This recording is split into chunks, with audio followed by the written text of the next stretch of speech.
ಇವತ್ತು 5,000 ಕೋಟಿಯನ್ನು ಕೊಡ್ತೇವೆ, ಮತ್ತು ಇಲ್ಲಿ ಶಾಲಾ ಕಾಲೇಜುಗಳನ್ನು ಮಾಡ್ತೇವೆ, 1,100 ಕೋಟಿ ರೂಪಾಯಿನ ಪ್ಯಾಕೇಜನ್ನು ಕೊಡ್ತೇವೆ, ಇವೆಲ್ಲವನ್ನು ಕೂಡ ಹೇಳಿದ್ದಾರೆ.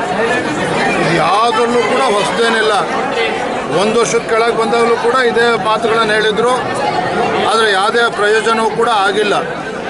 ಹಿಂದೆ ಯಡಿಯೂರಪ್ಪನವರು ಮುಖ್ಯಮಂತ್ರಿಗಳಿದ್ದಾಗ 1,500 ಕೋಟಿಯನ್ನು ಕೊಟ್ಟಿದ್ದರು ಹೈದರಾಬಾದ್ ಕರ್ನಾಟಕ ಕಲ್ಯಾಣ ಕರ್ನಾಟಕ ಅಭಿವೃದ್ಧಿಗೆ. ತದನಂತರದಲ್ಲಿ ಬಸವರಾಜ ಬೊಮ್ಮಾಯಿಯವರು ಬಂದ ಮೇಲೆ 3,000 ಕೋಟಿ ಮತ್ತು ಬಜೆಟಲ್ಲಿ 5,000 ಕೋಟಿಯನ್ನು ಘೋಷಣೆ ಮಾಡಿದ್ವಿ BJP ಸರ್ಕಾರ ಇದ್ದಾಗ. ಅದನ್ನೇ ನಿನ್ನೆ ಪುನರುಚ್ಚಾರ ಮಾಡಿದ್ದಾರೆ ಹೊರತು ಸಿದ್ದರಾಮಯ್ಯನವರು ಇನ್ಯಾವುದೇ ಹೊಸ ವಿಚಾರಗಳನ್ನು ಹೇಳಿಲ್ಲ. ಮತ್ತೊಂದು ಕಡೆ ಮುಖ್ಯಮಂತ್ರಿಗಳು, ಈ ರಾಜ್ಯದ ಮುಖ್ಯಮಂತ್ರಿಗಳು ಅಥವಾ ಕೇವಲ ಮೈಸೂರು ಬೆಂಗಳೂರಿಗೆ ಮುಖ್ಯಮಂತ್ರಿಗಳು ಅನ್ನೋದನ್ನು ನಾನು ಹೇಳ್ತಾ ಇಲ್ಲ, ರಾಜ್ಯದ ಜನ ಮಾತನಾಡ್ತಾ ಇದ್ದಾರೆ. ಮುಖ್ಯಮಂತ್ರಿಗಳಾಗಲಿ ಉಪಮುಖ್ಯಮಂತ್ರಿಗಳಾಗಲಿ ರಾಜ್ಯದ ಯಾವುದೇ ಸಚಿವರು ಇವತ್ತು ಕಲ್ಯಾಣ ಕರ್ನಾಟಕದ ಭಾಗದಲ್ಲಿ ಪ್ರವಾಸ ಮಾಡ್ತಾ ಇಲ್ಲ, ಏನು ಅಭಿವೃದ್ಧಿ ಆಗಬೇಕು ಇದ್ರ ಬಗ್ಗೆ ಚಿಂತನೆ ಮಾಡ್ತಾ ಇಲ್ಲ, ಅನುದಾನವನ್ನು ಕೊಡ್ತಾ ಇಲ್ಲ. ಕೇವಲ ಚುನಾವಣೆಗೆ ಬಂದಾಗ ಭಾಷಣ ಮಾಡ್ತಕ್ಕಂಥದ್ದು ಇಷ್ಟಕ್ಕೆ ಸೀಮಿತ ಆಗಿದೆ ಹೊರತು ನಿನ್ನೆ ಆಗಿರ್ತಕ್ಕಂಥ ಸಚಿವ ಸಂಪುಟದ ಸಭೆ ಇದರಿಂದ ಯಾವುದೇ ಒಂದು ಈ ಭಾಗದ ಅಭಿವೃದ್ಧಿ ಆಗೋದಕ್ಕೆ ಸಾಧ್ಯ ಇಲ್ಲ.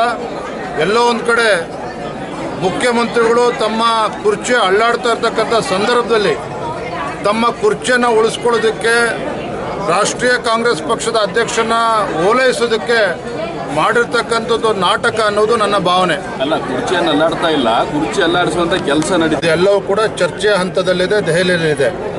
ಈಗ ನಮ್ಮ ಮುಂದೆ ಇರ್ತಕ್ಕಂಥ ಗುರಿ ರಾಜ್ಯದಲ್ಲಿ ಇವತ್ತು ಸದಸ್ಯತ್ವ ಅಭಿಯಾನ, ಅದನ್ನು ಇನ್ನೂ ಕೂಡ ಚುರುಕುಗೊಳಿಸಬೇಕಾಗಿದೆ. ಮುಂದಿನ 1-1.5 ತಿಂಗಳು ಸದಸ್ಯತ್ವ ಅಭಿಯಾನದಲ್ಲಿ ನಮ್ಮೆಲ್ಲ ಕಾರ್ಯಕರ್ತರು ಬ್ಯುಸಿ ಇರ್ತಾರೆ. ರಮೇಶ್ ಜಾರಕಿಹೊಳಿ ತಮ್ಮ ನಾಯಕತ್ವವನ್ನು ಒಪ್ಪಲ್ಲ ಆ್ಯಂಡ್ BJP ತತ್ವ ಸಿದ್ಧಾಂತದ ಮೇಲೆ ನಡೀತಾ ಇಲ್ಲ ವಿಜೇಂದ್ರ ಅವರು ಅಂತ ಹೇಳ್ತಾ ಇದ್ದಾರೆ. ರಮೇಶ್ ಜಾರಕಿಹೊಳಿ ಅವರು ನನ್ನ ವಿಜೇಂದ್ರನನ್ನು ನಾಯಕನನ್ನಾಗಿ ನಾವು ಒಪ್ಕೊಳ್ಳೋದಿಲ್ಲ ಅನ್ನೋ ಮಾತನ್ನು ಹೇಳಿದ್ದಾರೆ. ನಾನು ಸ್ವಾಗತ ಮಾಡ್ತೇನೆ. ನಾನು ತಮ್ಮ ಮೂಲಕ ರಮೇಶ್ ಜಾರಕಿಹೊಳಿ ಇರ್ಬೋದು, ನಾನು ಹೇಳ್ತಕ್ಕಂಥದ್ದು ನಾನಿವತ್ತು ನಾಯಕ ಅಂತೇಳಿ ನಾನು ಹೊರಟಿಲ್ಲ. ನಮ್ಮ ಪಕ್ಷದ ವರಿಷ್ಠರು ಹಿರಿಯರು ನನ್ನನ್ನು ರಾಜ್ಯದ ಅಧ್ಯಕ್ಷನನ್ನಾಗಿ ನನ್ನ ನೇಮಕ ಮಾಡಿದ್ದಾರೆ. ರಾಜ್ಯದ ಅಧ್ಯಕ್ಷನಾಗಿ ಒಬ್ಬ ಸಾಮಾನ್ಯ ಕಾರ್ಯಕರ್ತನಾಗಿ ರಾಜ್ಯದಂತ ಪ್ರವಾಸ ಮಾಡ್ತಾ ಇದ್ದೇನೆ. ಈ ಭ್ರಷ್ಟ ಕಾಂಗ್ರೆಸ್ ಸರ್ಕಾರವನ್ನು ಒಂಟಿಗಾಲಲ್ಲಿ ನಿಲ್ಲಿಸ್ತಕ್ಕಂಥ ಕೆಲಸ ಯಶಸ್ವಿಯಾಗಿ ಮಾಡಿದ್ದೇವೆ ಬೆಂಗಳೂರು ಮೈಸೂರು ಪಾದಯಾತ್ರೆ ಮೂಲಕ. ಇನ್ನು ಎರಡನೇ ವಿಚಾರ, ಒಂದು ಸಂತೋಷ ಏನಂತ ಹೇಳಿದ್ರೆ ರಮೇಶ್ ಜಾರಕಿಹೊಳಿ ಅಂತವ್ರ ಬಾಯಲ್ಲೂ ಕೂಡ ಪಕ್ಷದ ಸಿದ್ಧಾಂತ ಬರ್ತಾ ಇರ್ತಕ್ಕಂಥದ್ದು, ಈ ವಿಚಾರಗಳು ಬರ್ತಾ ಇರ್ತಕ್ಕಂಥದ್ದು ಒಳ್ಳೆಯ ಬೆಳವಣಿಗೆ ಇದೆ. ಕಾಂಗ್ರೆಸ್ ಕೊಡುಗೆ ಅಂತ ಶಿಕಾರಿಪುರದ ಗೆಲುವು ಕಾಂಗ್ರೆಸ್ ಕೊಡುಗೆ ಅಂತ DK ಶಿವಕುಮಾರ್ ಹೇಳಿದ್ರು. ಅದಕ್ಕೆ ನೀವು ತಿರುಗೇಟು ಕೊಡ್ತಾ ಇಲ್ಲ ಯತ್ನಾಳ್ ಹೇಳ್ತಿದ್ದಾರೆ. ತಿರುಗೇಟು ನೋಡ್ರಿ, ತಂದೆಯವರು ಯಡಿಯೂರಪ್ಪ ಒಂದು ಮಾತನ್ನು ಹೇಳ್ತಾ ಇರ್ತಾರೆ, ಮಾತನಾಡೋದೇ ಸಾಧನೆ ಆಗಬಾರ್ದು, ಸಾಧನೆ ಮಾತನಾಡಬೇಕು ಅಂತೇಳಿ. ಏನು ಬೆಂಗಳೂರು ಇವ್ರದೇ ಸಾಮ್ರಾಜ್ಯ ಅಂತೇಳಿ ಬರಿತಾ ಇದ್ರು. ಬೆಂಗಳೂರು ಗ್ರಾಮೀಣ ಲೋಕಸಭಾ ಕ್ಷೇತ್ರದಲ್ಲಿ BJP ಬಾವುಟನ ಹಾರಿಸಿದ್ದೇವೆ. ವಿಜೇಂದ್ರ ನಾನು ಕೂಡ ಮಾತನಾಡ್ತಕ್ಕಂಥ ವ್ಯಕ್ತಿ ಅಲ್ಲ, ಕೆಲಸ ಮಾಡಿ ತೋರಿಸ್ತಕ್ಕಂಥದ್ದು, ಅದನ್ನು ತೋರಿಸಿದ್ದೇನೆ. ಧನ್ಯವಾದ. Thank you. DK ಶಿವಕುಮಾರ್ ಅವರಿಗೆ, RV ದೇಶಪಾಂಡೆ ಅವರಿಗೆ, ಯಾರ್ಯಾರು ನಾನು ಮುಖ್ಯಮಂತ್ರಿ ಆಕಾಂಕ್ಷಿ, ನಾನು ಸೀನಿಯರ್ ಇದ್ದೇನೆ, ಜೂನಿಯರ್ ಇದ್ದೇನೆ ಅಂತೇಳಿ ಹೇಳಿಕೆಗಳನ್ನು ಕೊಡ್ತಾ ಇದ್ದಾರೆ. ಅವ್ರಿಗೆ ತಾವು ಈ ಪ್ರಶ್ನೆ ಕೇಳೋಣ. ಯಾರು ಹೇಳಿರ್ತಕ್ಕಂಥ ಹೇಳಿರೋದು ಯಾರಿಗೂ ಹೇಳಕ್ ಹೋಗ್ಬೇಡಿ. DK ಶಿವಕುಮಾರ್ ಅವ್ರ ಬಗ್ಗೆ ಹೇಳಿರೋದು ಎಲ್ಲೂ ಮಾತಾಡಕ್ ಹೋಗ್ಬೇಡಿ. ಹೇಳಿ ಮತ್ತೆ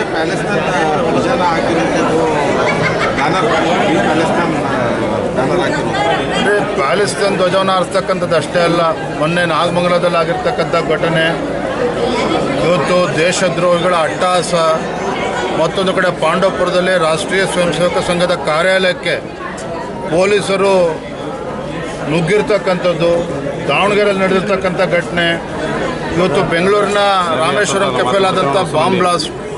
ಎಲ್ಲೋ ಒಂದು ಕಡೆ ಕಾಂಗ್ರೆಸ್ ಸರ್ಕಾರ ಬಂದ ಮೇಲೆ ದೇಶದ್ರೋಹಿ ಚಟುವಟಿಕೆಗಳು ಇವತ್ತು ಹೆಚ್ಚು ಶಕ್ತಿ ಸಿಗ್ತಾ ಇದೆ ಅಂತಕ್ಕಂಥ ಭಾವನೆ ಎಲ್ಲರಲ್ಲೂ ಕೂಡ ಇದೆ.